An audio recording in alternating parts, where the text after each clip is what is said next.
I'm going to assume that you've watched Ruby Sparks. If you haven't, go do that, come back here, and this video will make a lot more sense. Calvin operates in a world where he is invisible, shadowed by the success of a version of himself that no longer exists. He hates the word genius, because he truly believes he used to be one, and that whatever spark he once possessed has since left him. He's a deeply unfulfilled man. And what do deeply unfulfilled people do? Pills, powders, gamble. Anything to make life a little more bearable. What's Calvin's drug of choice? Ruby. Due to its intoxicating effects, people often view love as the silver bullet, the miracle cure for all of life's ailments and problems. When you don't love yourself, the easiest way to attain some semblance of normalcy is to find someone who will love you unconditionally. But as many of you will know all too well, love isn't a silver bullet. Silver bullets don't exist, in the metaphorical sense at least. Like all vices, love eases the pain. It doesn't get rid of it. The process of ridding yourself of pain is an uphill one that takes work, time, and awareness. Trying to cure existential dread by pursuing romantic relationships is not too dissimilar to trying to treat a chest infection with morphine. Sure, it might make you feel better, but it does nothing to treat the underlying problem. Calvin's vice is Ruby, someone who adores his every move, and he adores hers.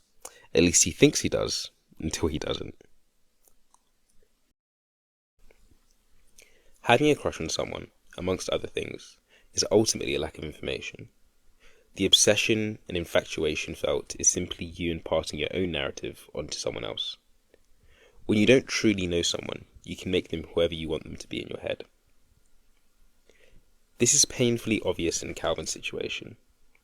It's no secret that any sign of autonomy shown by Ruby is met with disdain. As she becomes a real person and breaks out of the cookie-cutter mold Calvin created, he grows perturbed and angry. Eventually, crushes bloom into romance, and romance into relationships, and once you get to know someone, inside and out, their likes, dislikes, their dreams, desires, and ambitions, relationships eventually blossom into love. The problem is Calvin was never looking for love. He was looking for a disciple.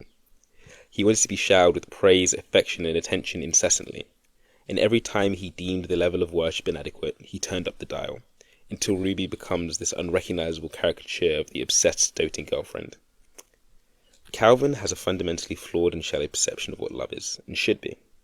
He wants something that's unattainable, to take and never give, to be known and never having to put in the effort to know.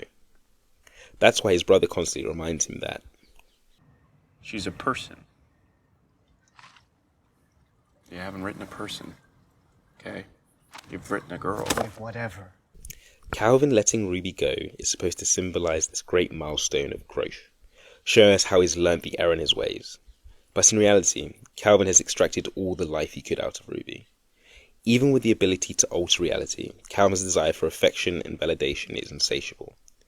He attempted to fill the void with Ruby, and upon the realization that she wasn't up to the task, he cast her to the side, just like his previous girlfriend, and he will eventually find someone else to deplete and discard.